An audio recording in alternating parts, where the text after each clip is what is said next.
Hello students. कहते हैं दुनिया गोल है और हम जहां से स्टार्ट करते हैं धीरे धीरे करके कई बार हम वहीं पे पहुंच जाते हैं। हजारों साल पुरानी नेचुरल फार्मिंग अब लौट के वापस आ रही है। जी हाँ, बढ़ते हुए एग्रीकल्चर पॉल्यूशन की वजह से गवर्नमेंट ऑफ इंडिया ने रिसेंटली लॉन्च किया है national mission on natural farming. जिस मिशन के अंदर में और इस पर्टिकुलर मिशन के अंदर में एग्रीकल्चर में स्पेशली जो नेचुरल फार्मिंग है उस पर खासा ध्यान दिया जाएगा। एक बहुत बड़े लेवल पे इस प्रोग्राम को लाया जा रहा है। इसको रिसेंटली 25 नवंबर 2024 को लॉन्च किया गया है और इस प्रोग्राम के अंडर में बहुत बड़े प्रोग्राम्स होने वाले हैं। फार्मर्स को ट्रेनिंग मिलने वाली है। यहाँ पे बहुत सारे वॉलंटियर्स होंगे। यहाँ पे जो हमारे एग्रीकल्चर यूनिवर्सिटीज है, रिसर्च इंस्टीट्यूट्स हैं, रिसोर्स सेंटर्स हैं, उनको प्रमोट किया जाएगा। वहां पे ट्रेनिंग प्रोग्राम चले जाएंगे और एक बहुत ही बड़े स्केल पे, यानी दुनिया का ये पहला ऐसा कंट्री होगा जो इतने बड़े स्केल पे नेचुरल फार्मिंग को वापस लेके आ रहा है। और यहाँ पे बहुत बड़े बड़े नेचुरल फार्मिंग के सेंटर्स भी खोलने जा रहा है। डेफिनेटली आप सोच रहे होंगे कि ऑर्गेनिक फार्मिंग तो ऑलरेडी आ चुकी है, तो ये नेचुरल फार्मिंग क्या चीज है, क्या डिफरेंस है ऑर्गेनिक फार्मिंग और नेचुरल फार्मिंग के अंदर में, और इस मिशन के अंदर में ऐसा क्या खास है जो इससे पहले मिशंस में लॉन्च नहीं किया गया है। इन्हीं चीजों को डिटेल में समझते हैं। आइए इस चीज को, वीडियो को आगे बढ़ाते हैं। So our topic is what is Centre's new mission to promote natural farming. Recently National Mission on Natural Farming launch किया है ऑन रिसेंटली मंडे को, लास्ट मंडे को अभी लॉन्च किया है 25 नवंबर 2024 को। नेचुरल फार्मिंग को स्पेशली प्रमोट करने के लिए और एनहांस करने के लिए मंडे को लॉन्च किया गया। Shift away the dependency on the fertiliser and chemical inputs in a mission mode project. आप जानते होंगे कि अभी कुछ टाइम पहले पंजाब में कुछ फार्मर्स की बॉडी के अंदर में पेस्टिसाइड्स मिले हैं। ऐसे ही यूपी के अंदर में, हरियाणा में, ऐसे बहुत सारे स्टेट्स में हमें एग्जाम्पल देखने को मिले हैं, केरला, तमिलनाडु में, कि हमने बॉडी के अंदर में, ब्लड के अंदर में बहुत सारे फर्टिलाइजर्स और पेस्टिसाइड्स के सैंपल देखे हैं। डेफिनेटली ये बहुत ही ज्यादा हार्मफुल होते हैं और इसके साथ साथ और भी ऐसे केमिकल्स, हार्मोन्स एक्स्ट्रा डाले जाते हैं एग्रीकल्चर प्रोड्यूस के अंदर में, जहां पे धीरे धीरे करके अगर वो बायोमैग्निफिकेंट हुआ तो हमारी बॉडी में एंटर कर जाता है और यहां तक कि खतरनाक बीमारी, कैंसर जैसी बीमारी भी इससे हो सकती हैं। और पास्ट में ऐसे बहुत सारे एग्जाम्पल भी हमने विटनेस किए हैं। डेफिनेटली इतना बड़ा प्रॉब्लम जब जनरेट हो चुका है तो गवर्नमेंट ऑफ इंडिया इसमें डेफिनेटली एक्शन लेगी और इन्होंने एक्शन लिया भी था पहले 2019 के अंदर में। यानी ये पहली बार ऐसा मिशन नहीं है, लेकिन इतने बड़े स्केल पे ये पहली बार मिशन होगा। यानी इससे पहले जो बिल्कुल सिमिलर मिशन स्टार्ट किया गया था वो 2019 से लेकर 2024 एंड तक के लिए था, लेकिन इससे आगे के लिए अब क्या, अब हमने एक प्रॉपर वे में बड़े स्केल में एक प्रोजेक्ट स्टार्ट कर दिया है। गवर्नमेंट ऑफ इंडिया ने ये सेंट्रली स्पॉन्सर्ड स्कीम के अंडर में इसको लॉन्च कर दिया है, national mission on the natural farming. जी हाँ, ये सेंट्रली स्पॉन्सर्ड स्कीम होगी, यानी इसको इंप्लीमेंट करने वाली होगी स्टेट। इसमें काफी ज्यादा फंड देने वाली होगी स्टेट, लेकिन काफी ज्यादा फंड और कुछ फंड जो है सेंट्रल गवर्नमेंट की तरफ से भी आएगा। डिपेंड करता है कि वो स्टेट कितनी कैपेबल है और उसकी कैपेबिलिटी के हिसाब से सेंटर की तरफ से भी इसमें फंड आता है। जनरली दो तरह की स्कीम्स होती है, एक होता है central sector scheme. Central sector scheme में 100% जो फंड है वो सेंट्रल गवर्नमेंट प्रोवाइड करती है, उसका इंप्लीमेंटेशन कंट्रोल भी सेंट्रल गवर्नमेंट के पास होता है। वहीं पे सेंट्रली स्पॉन्सर्ड स्कीम के अंदर में स्टेट ज्यादातर इसको इंप्लीमेंट करती है, लेकिन इसको फंड दिया जाता है सेंट्रल गवर्नमेंट से और स्टेट गवर्नमेंट दोनों मिला के इस फंड को रेज करती हैं। आइए इस चीज को आगे समझते हैं, क्या है नेचुरल फार्मिंग और कैसे वो ऑर्गेनिक फार्मिंग से अलग है और इस मिशन में और क्या क्या चीजें ऐड कर दी गई हैं। इससे पहले आपको एक जानकारी दे दें कि हमारे जो नॉलेज फेस्टिवल चल रहा है चहल एकेडमी के अंदर में, जिसमें एक स्पेशल डिस्काउंट ऑफर दिया जा रहा है for a limited time period, जहां पे हमारे जो ऑनलाइन कोर्सेज की फीस 99,999 से जस्ट 49,999 कर दी गई है और ऑनलाइन जो रिकॉर्डेड फाउंडेशन बैचेस होते हैं उनकी फीस 24,999 से जस्ट 19,999 कर दी गई है। और इस कोर्सेज के अंदर में, इन कोर्सेज के अंदर में हम सारे PYQs, answer writing, essay writing, CSAT, GS के सारे पेपर्स और इंटरव्यू की भी तैयारी यहाँ पे हम कराते हैं। जी हाँ, इससे रिलेटेड और ज्यादा जानकारी के लिए डिस्क्रिप्शन बॉक्स में लिंक को क्लिक करके आप जानकारी प्राप्त कर सकते हैं।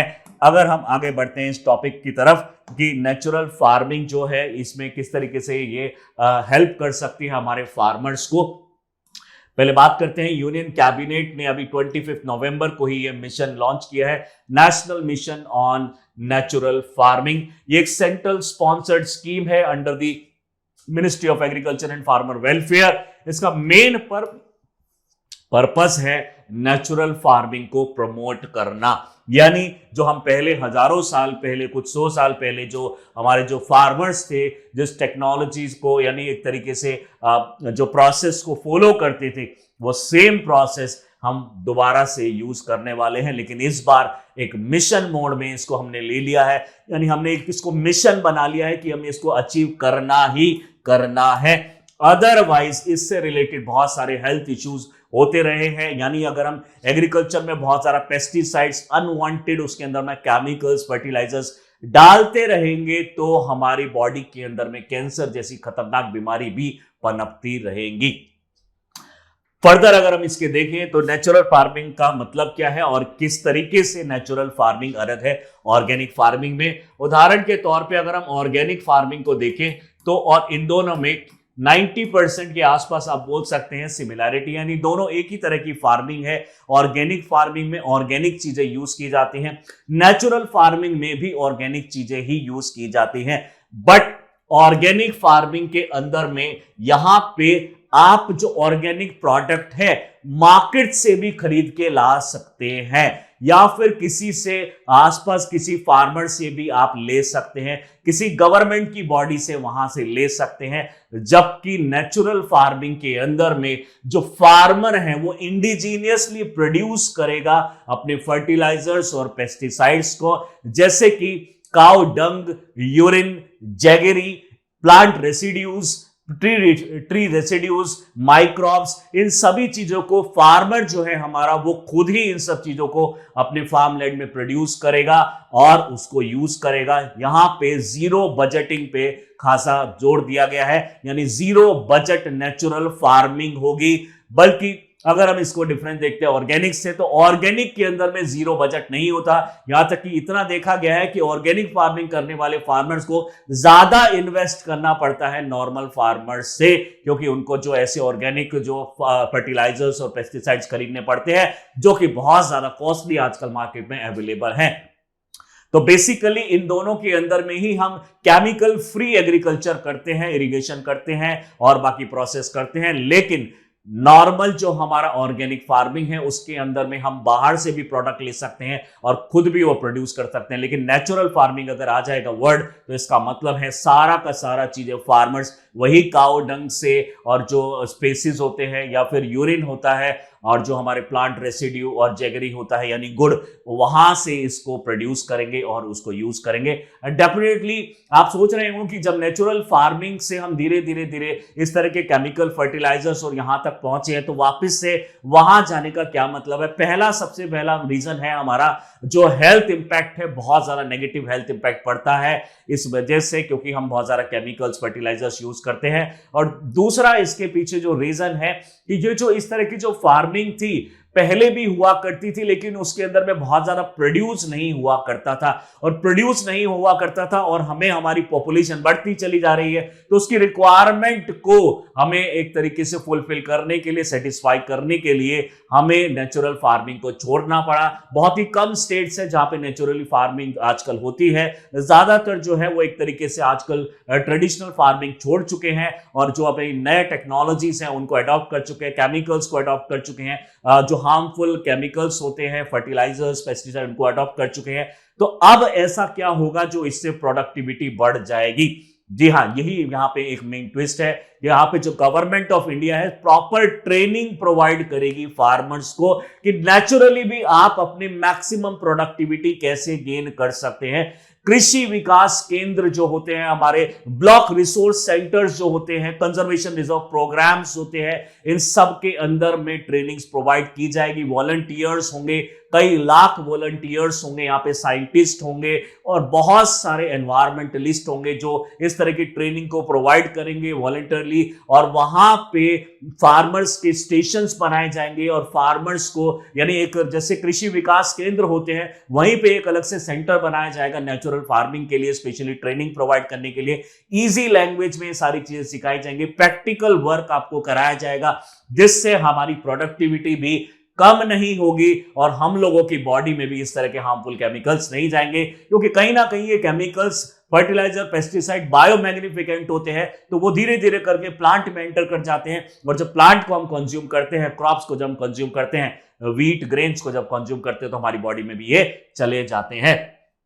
तो ये आप देख चुके हैं कि हमारे क्या डिफरेंस है ऑर्गेनिक फार्मिंग और नेचुरल फार्मिंग के अंदर। नेचुरल फार्मिंग में एक और डिफरेंस अगर हम देखें तो बहुत ही पुराने तरह की टेक्नोलॉजीज और जो मैकेनिज्म है उसको हम यूज करते हैं। उदाहरण के तौर पे इसमें हमने स्पेशली फोकस किया है बीजमृता पे। बीजमृता का मतलब है बीज से, बीज का मतलब है सीड से, यानी सीड को डायरेक्टली उगाया नहीं जाता है, पहले सीड को भिगो के रखा जाता है काव के यूरिन में और वहां पे डंग में, प्लस में किसी किसी स्टेट में जैगरी ये भी मिलाया जाता है, जिसकी वजह से सीड माना जाता है कि और ज्यादा अच्छी तरीके से जर्मिनेट होता है, सॉइल को ठीक से उसमें से मिनरल्स एब्जॉर्ब कर पाता है, वाटर ठीक से एब्जॉर्ब कर पाता है। तो पहले इसको इस तरीके से मिक्स किया जाता है, उसके बाद किया जाता है जीवामृता। जीवामृता में किसी भी तरह का फर्टिलाइजर, किसी भी तरह का पेस्टिसाइड अलग से यूज नहीं किया जाता, इसके अंदर भी सेम सॉइल के अंदर में मिलाया जाता है काउ डंग, इसमें यूरिन मिलाया जाता है, किसी किसी स्टेट में यहाँ पे जैगरी या फिर प्लांट रेसिड्यू भी मिलाए जाते हैं, ट्री रेसिड्यू भी मिलाए जाते हैं। साथ ही इस तरह के हम चीजें डालते हैं जिससे जो हमारे माइक्रो ऑर्गेनिज्म है, अर्थवॉर्म है, वो और ज्यादा ग्रो करें ताकि डिकम्पोजिशन ठीक से हो पाए। थर्ड अगर हम बात करेंगे, इसमें प्रोसेस होता है मुल्चिंग का। मुल्चिंग का अगर सिंपल मीनिंग देखें तो हम सॉइल को ऊपर से कवर कर देते हैं ताकि सॉइल इरोजन ज्यादा ना हो, ज्यादा सनलाइट एकदम से हमारे प्लांट्स के ऊपर, सॉइल के ऊपर, माइक्रो ऑर्गेनिजम्स के ऊपर ना पड़े। इस तरीके से हम कवर जो करते हैं दैट इज नोन एज मुल्चिंग। यहां पे जो कवरेज होगा, यानी आजकल जो हम कवरेज करते हैं वो कई बार प्लास्टिक के कवर से कर देते हैं, कई बार हम कार्डबोर्ड से उसको कर देते हैं, कई बार थर्माकोल जैसे बहुत सारे प्रोडक्ट्स आते हैं जिससे हम मुल्चिंग करते हैं, बट वो मुल्चिंग का तरीका सही नहीं है। यहां पे जो मुल्चिंग की जाएगी वो ग्रीन यानी हरे पत्तों से की जाएगी, प्लांट्स के जो टूटे हुए पीसीज, जो प्रोपेग्यूल्स होते हैं उनसे किया जाएगा, जहां स्ट्रॉ होता है उससे किया जाएगा, यहाँ पे जो एक तरीके से आप बोल सकते हैं लीव्स होती है, पत्तियां, घास, इन सब का मुल्चिंग किया जाएगा, ऊपर से कवर किया जाएगा। मुल्चिंग से बहुत सारे फायदे होते हैं। मुल्चिंग सबसे पहले, जब मुल्चिंग खुद ही जो मल्च मटेरियल है, जब मल्च मटेरियल है ये खुद ही धीरे धीरे धीरे करके पानी की प्रेजेंस में जब ये डिकम्पोज हो जाएगा सनलाइट और पानी की प्रेजेंस में, तो वो सॉइल के अंदर मिक्स हो जाएगा, तो हमें न्यूट्रिएंट बाहर से नहीं लाने पड़ेंगे।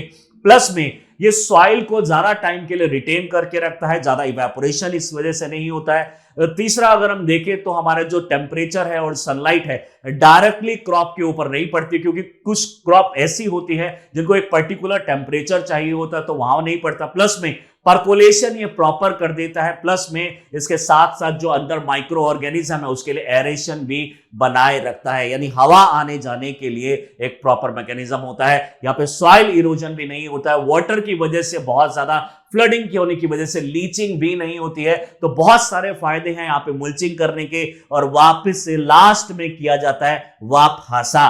वाप हासा के अंदर में जनरली हम पानी को और हवा को यानी 50-50% पे प्रोवाइड करना चाहते हैं उन मिनरल्स को, उन अर्थवॉर्म को, माइक्रो ऑर्गेनिजम्स को जो कि सॉइल के अंदर में प्रेजेंट है।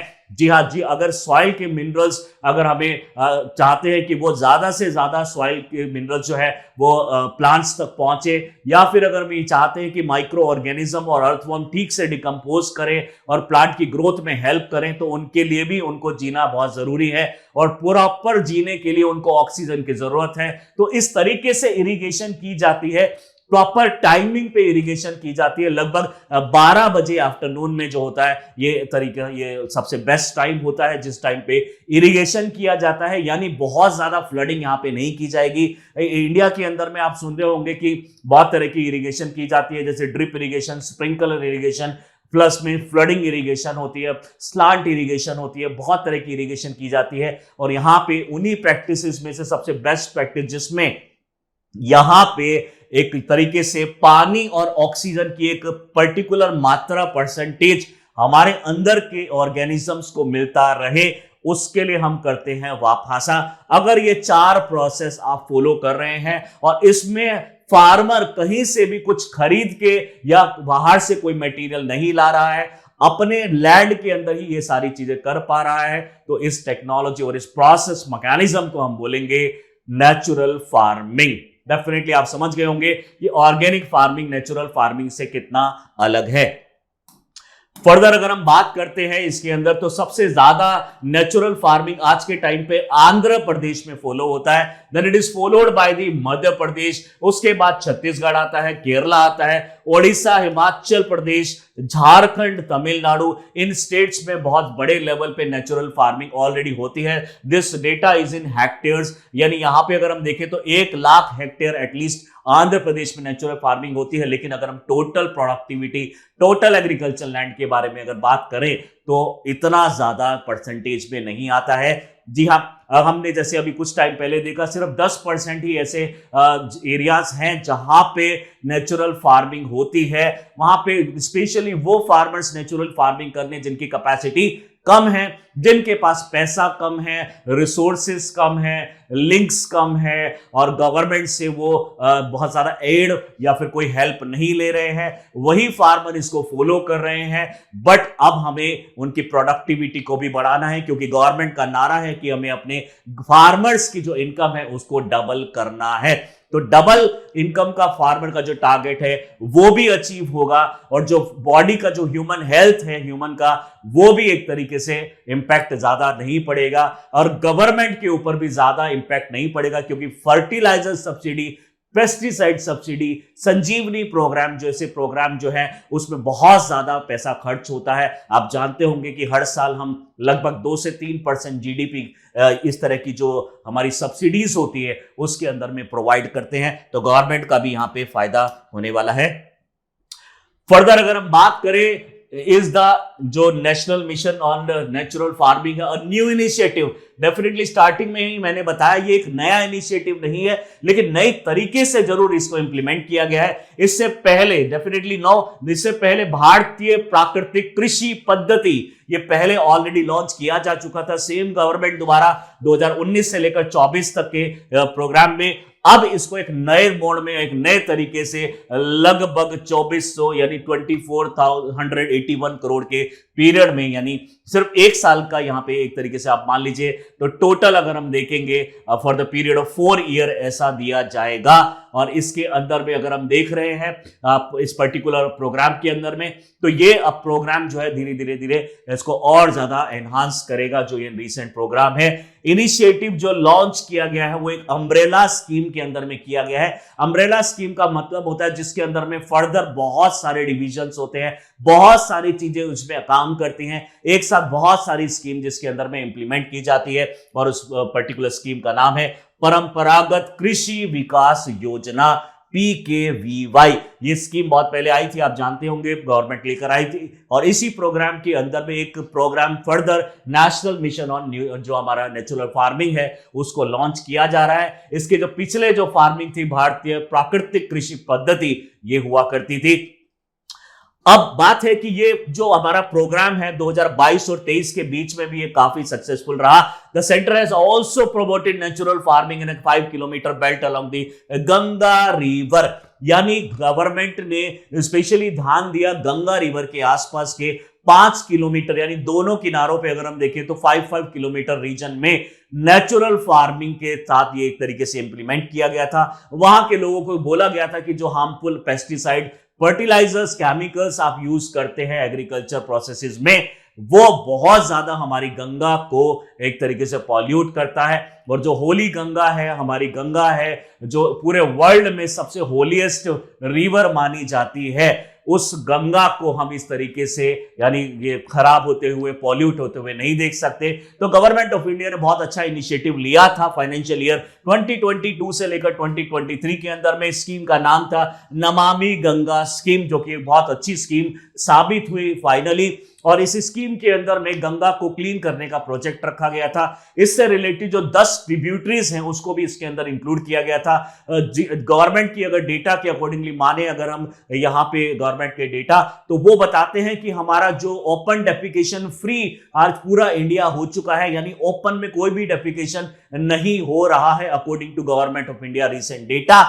तो इस तरह के जो प्रोग्राम है वो दूसरी चीजों को भी यानी डिजीज होने से बचाते हैं, हाइजीनिक कंडीशन क्रिएट करते हैं, और इस तरह से हमारी हेल्थ भी एक तरीके से इंप्रूव हो जाती है।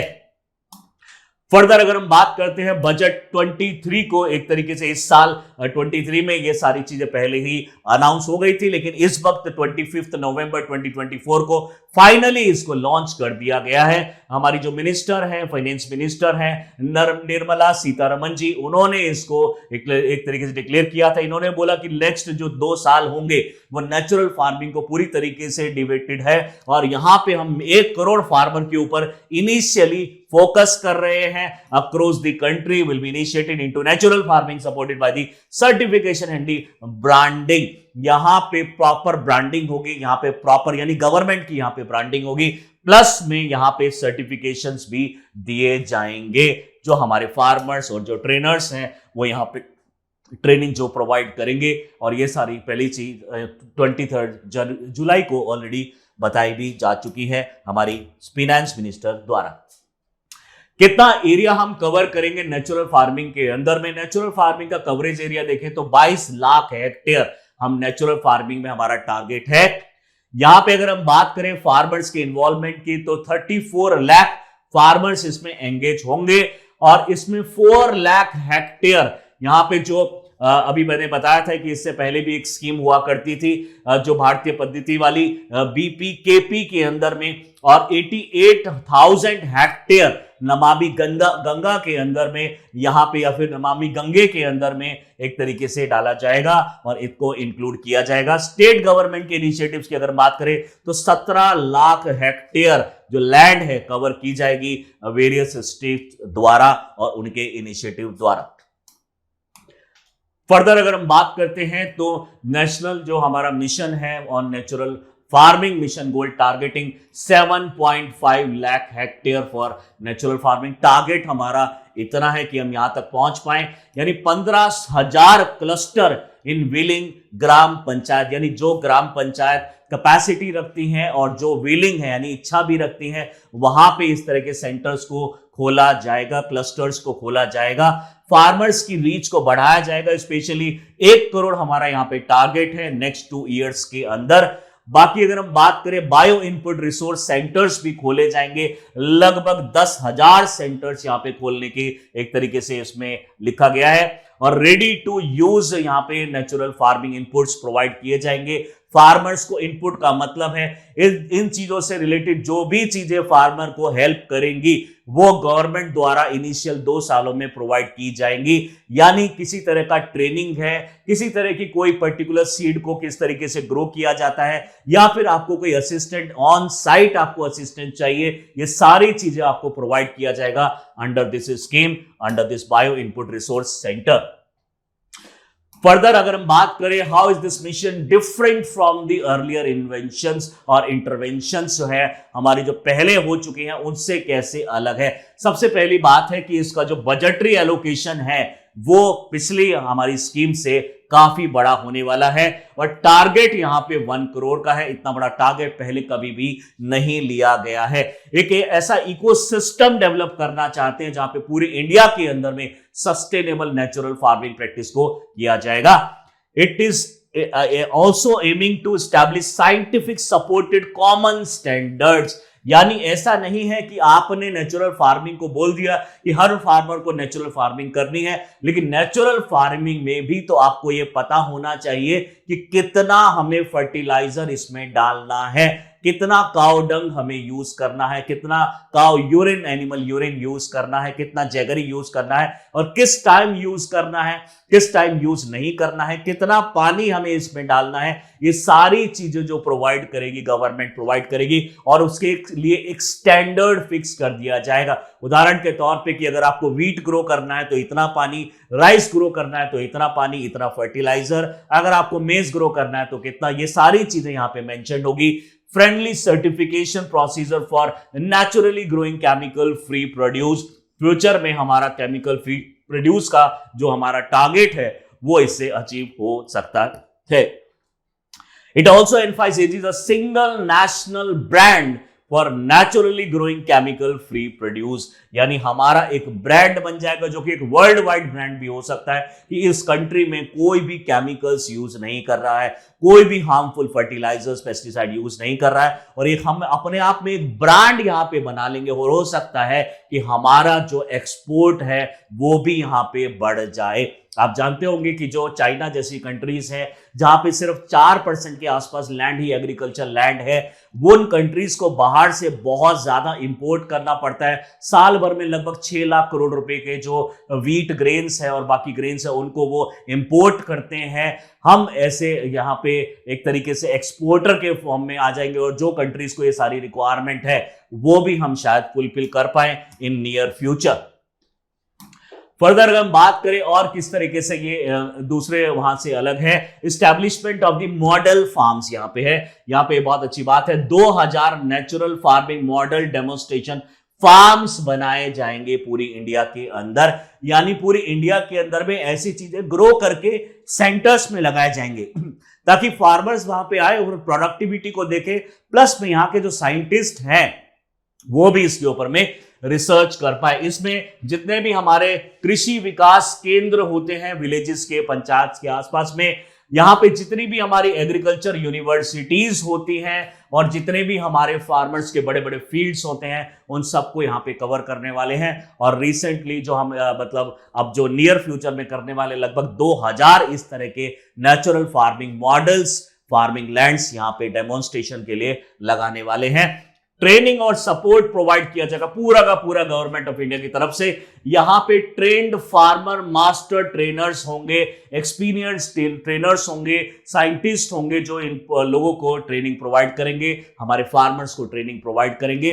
फार्मर्स की ट्रेनिंग के लिए यहां पे बहुत सारे इनपुट रिसोर्सेस को कलेक्ट किया जा रहा है और यहाँ पे अलग अलग स्टेट से ये सारी चीजें, रिसोर्सेस को लाया जा रहा है और एक जगह रख के उनको एक्सपीरियंस को शेयर किया जा रहा है और एक दूसरे के साथ में मिलके वो एग्रीकल्चर प्रैक्टिसेस कर रहे हैं।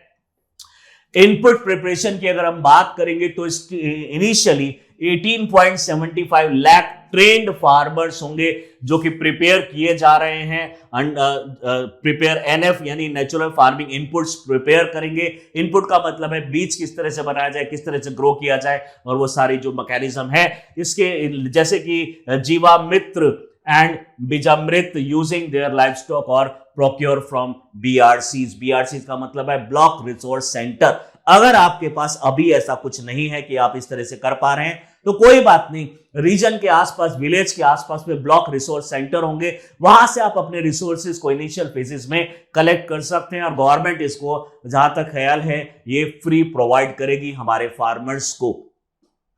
अवेयरनेस एंड मोबिलाइजेशन, 30,000 कृषि साकेश या फिर सीआरपीज खोले जा रहे हैं, डिप्लॉय किए जा रहे हैं अवेयरनेस जनरेट करने के लिए, मोबिलाइजेशन के लिए, हैंड होल्डिंग के लिए, ताकि फार्मर्स के साथ खड़े होके एक तरीके से यहां पे हम इस मिशन को सक्सेसफुली अचीव कर पाए। यानी यहां पे कंजर्वेशन रिजर्व प्रोग्राम्स भी लाए जाएंगे, कृषि साकिश यहां पे बनाए जाएंगे। ये एक तरीके से वॉलंटियर्स भी होंगे और अवेयरनेस और कैंपेन ये करेंगे और फार्मर्स को ये बताएंगे कि क्या इंपॉर्टेंस है हमारी नेचुरल फार्मिंग की, क्योंकि फार्मर्स इंडिया का डरता है कि अगर नेचुरल फार्मिंग करेंगे प्रोडक्टिविटी ज्यादा नहीं होगी, फार्मर्स अपनी जो क्रॉप है, प्रोड्यूस है, उसको ठीक से बेच नहीं पाएगा, अच्छी एमएसपी उसको नहीं मिलेगी। उस सारे डर को हमें यहां से हटाना होगा, वॉलंटियर्स को काम पे लगाना होगा। वॉलंटियर्स वहां पे फार्मर्स को ट्रेनिंग प्रोवाइड करेंगे, अवेयर करेंगे, जगह जगह पे जाके ये लोग कैंपेन भी करेंगे। Further, why a mission on natural farming, यानी अगर हम बात करें कि नेचुरल फार्मिंग पे इतना ज्यादा क्यों जोर दिया जा रहा है। एग्रीकल्चर और मिनिस्ट्री की अगर हम आइडेंटिफिकेशन देखें तो 228 यानी 228 डिस्ट्रिक्ट जो कि 16 स्टेट्स के अंदर में देखी गई, जहां पे 138 केजी पर हेक्टेयर से ज्यादा फर्टिलाइजर यूज किया जा रहा था, जो कि बहुत ही ज्यादा है। इन 2022-23 में ये डेटा देखा गया और इन सब में ये स्टेट्स इन्वॉल्व हैं। आंध्र प्रदेश है, बिहार, छत्तीसगढ़, गुजरात, हरियाणा, राजस्थान, तमिलनाडु, पंजाब, उड़ीसा, महाराष्ट्र, मध्य प्रदेश, कर्नाटका, तेलंगाना, उत्तर प्रदेश, उत्तराखंड, वेस्ट बंगाल, ये सारी स्टेट्स के अंदर में ऐसा कुछ देखा जा रहा है। मिनिमल नेचुरल फार्मिंग, यानी फार्मिंग तो कर रहे हैं लोग नेचुरल, लेकिन बहुत ही कम स्केल पे। फार्मर डर रहे हैं कि हम ऐसा करेंगे तो प्रोडक्टिविटी का क्या होगा, हमारे सेलिंग प्राइस का क्या होगा, हमारी जो ओवरऑल जो ग्रोथ है उसका क्या होगा। तो वो चीजें गवर्नमेंट ने नोटिस की और फिर ये स्टेप लिया बड़े स्केल पे।